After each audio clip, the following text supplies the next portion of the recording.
Hi everyone, I'm Dr. Lucien with the University of Wisconsin-Whitewater. This is Lecture 1 for Safety 388, Occupational Safety and Health Standards and Applications.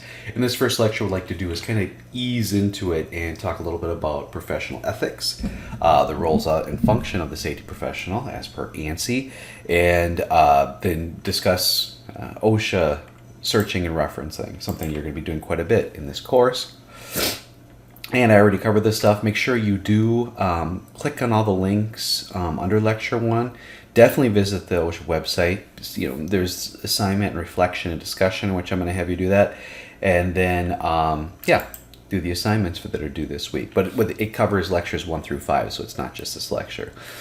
So the first one I want to talk about is ethics. It's really important, especially for safety professionals and environmental and health professionals, that we become an educational tool, and that ethics and morality are a common thread in everything we do. But at the same time, I think it's actually unethical for example, a safety professional to run up to management and go, "You must do this. OSHA says you must do this." I mean, OSHA is the minimum. What we should be doing, I think, ethically and morally, is listening to the workers and understanding it from their perspective and the supervisor's perspective too, and then educating management about what needs to be done by demonstrating the value. And when I say value, of course I mean the financial impact of doing the right thing. But there's also intrinsic, indirect values, whether it's employee morale, whether it's employee commitment, whether it's just the state of mind or the rest assured that something bad isn't going to go wrong, or it's very minimal because we've done the things that should prevent it. So first let's talk about what is a profession. You've probably already read this, that a profession is usually it's a set of knowledge or expectations, and then the individuals who deem themselves a professional within that area of expertise or within that craft have a formal and accredited education. They've completed a comprehensive and accredited exam, and that they have committed to continuous learning. Or continuing ed credits in order to maintain their expertise. And then also a code of ethics to follow, that if you do something wrong, there should be some form of punishment. And that was off the top of my head, and I think that pretty much covered what we have here on the screen. Additionally, there are professional obligations, basically professional. So doing the right thing is what ethics is, and we can talk about it in different ways, but to me it goes beyond just what's right and wrong, and being able to influence others on what is the right thing to do from their perspective. So for workers, you should be able to connect to them on a personal level, that taking the time to get this done safely and correctly is the right thing to do. And we then also have to have supervisors support that. We have to have the company or management support that too. So we have to educate management and persuade them that there's value in doing it this way. Well, there are some discussion questions here. If we were live, we would be talking about these, but this is usually when I talk about the Board of Certified Safety Professionals and the American Society of Safety Professionals. They are the professional organization and the accredited certification entities for the safety field. And then, industrial hygiene has the ABIH and the ABIH, the AIHA. I'm not going to start naming off acronyms, just know that they exist. What I like to talk about now are the functions of the safety professional based on ANSI Z590. ANSI is the American National Standards Institute.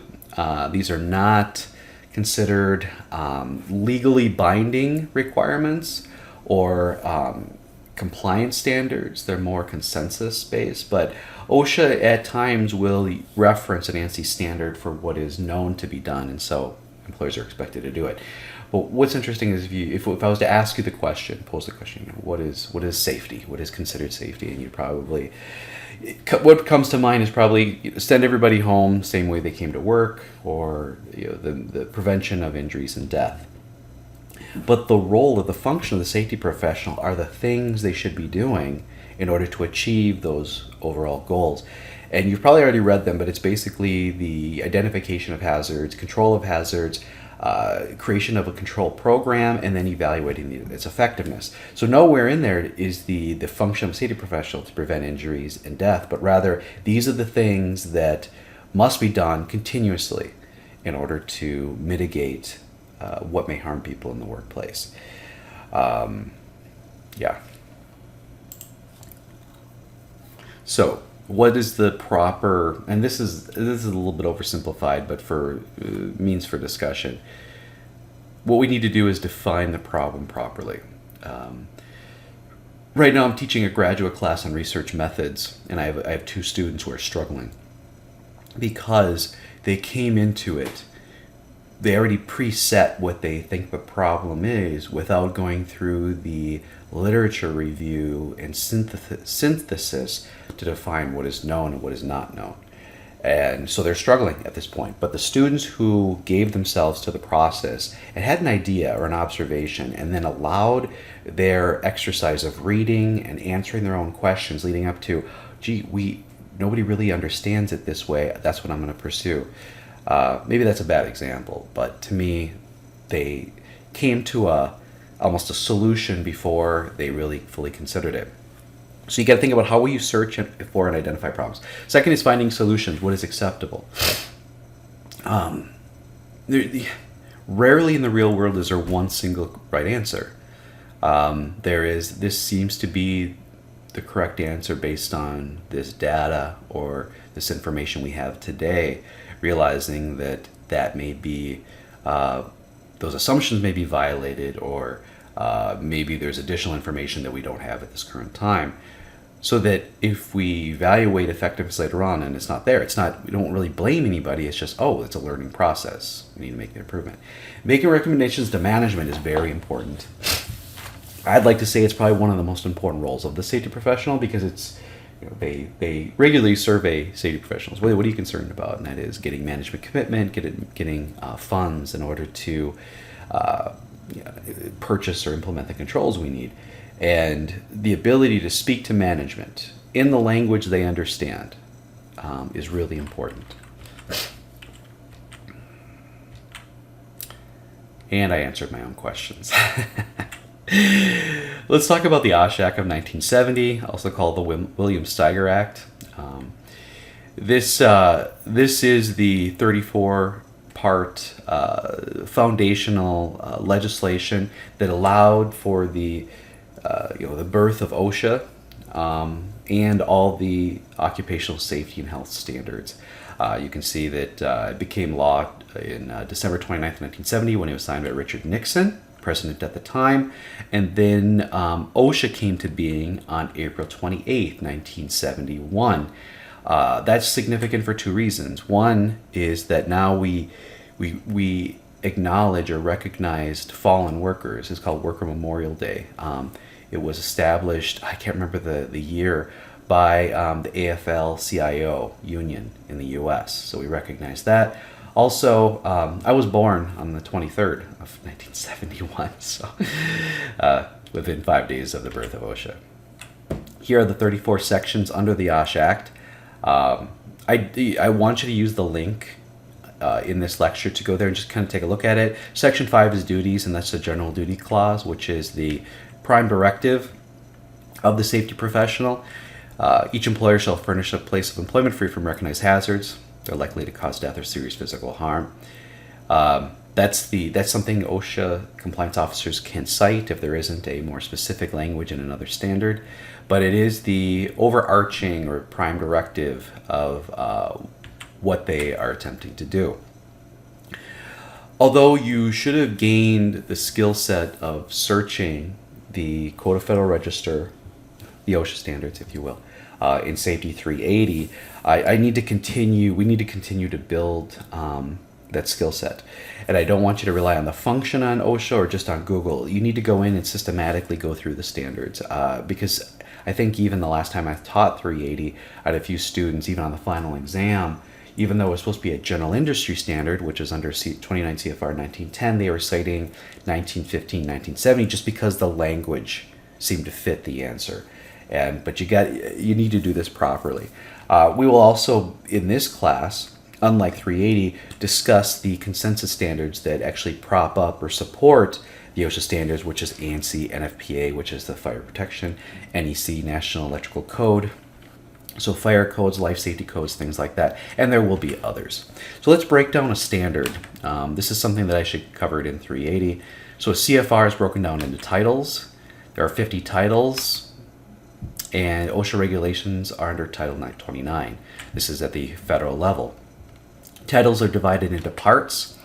Each part represents a single program or function. So the parts are the 1900s. So 1904, record keeping, 1910, general industry, 1926, construction standards.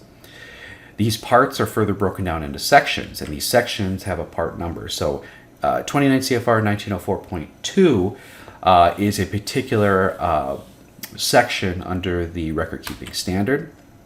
Sometimes they write it in legalese with that weird symbol. I don't even know the name of it. And then these sections are divided into paragraphs, subparagraphs, on down. So when you research a standard, make sure you go into OSHA and go to the regulations tab, and then you can choose which section you want, whether it's general industry, record keeping, or whatever. Make sure that's where you begin, and then actually read and scroll through. It seems like the long road, but it's the correct way to do it. And then you also learn as you're doing it. So here's an example, and this was shared in 380 as well. You have a 6-foot high open edge work surface on a building loading dock, and the question is, does it need to be guarded? And so if you go under the general industry standard, which you would, you get to subpart D, which is walking and working surfaces, and you ask the questions. Is the answer going to be under definitions? No, not likely. Is it going to be under general requirements? Possibly. So we read it. But then if we actually go down to .23, section .23, we find that there is a title, guarding floor and wall openings. So yeah, that's exactly what we're looking for. So we read under section .23 and we get into paragraph A. Protection for floor openings? No. B is protection for wall openings and holes, and that's not our situation either. C is protection of open-sided floors and platforms. There we go. So if we read under 29 CFR 1910.23C and we get to 1, it says 4 feet or more shall be guarded by standard rail. And the standard rail requirements are under E3. So the proper answer to what would you cite would be 29 CFR 1910.23C1 and .23E, because E designates what you need for that protection. Because I think you should have that too, not just answer the question, but provide the full answer. So that's, in a nutshell, lecture 1. We're going to be using the OSHA website throughout this class. So I want you to become not only comfortable, but proficient in being able to just look something up. And without even really having to think about it, that you have an indication that, if it's electrical, well, it's 1910 300s. If it's personal protective equipment, I'm going into the 130s. I'd like you to try to get at least an indication of where to go, but not actually have it memorized. Just it kind of guides you. You self-guided because of your experience.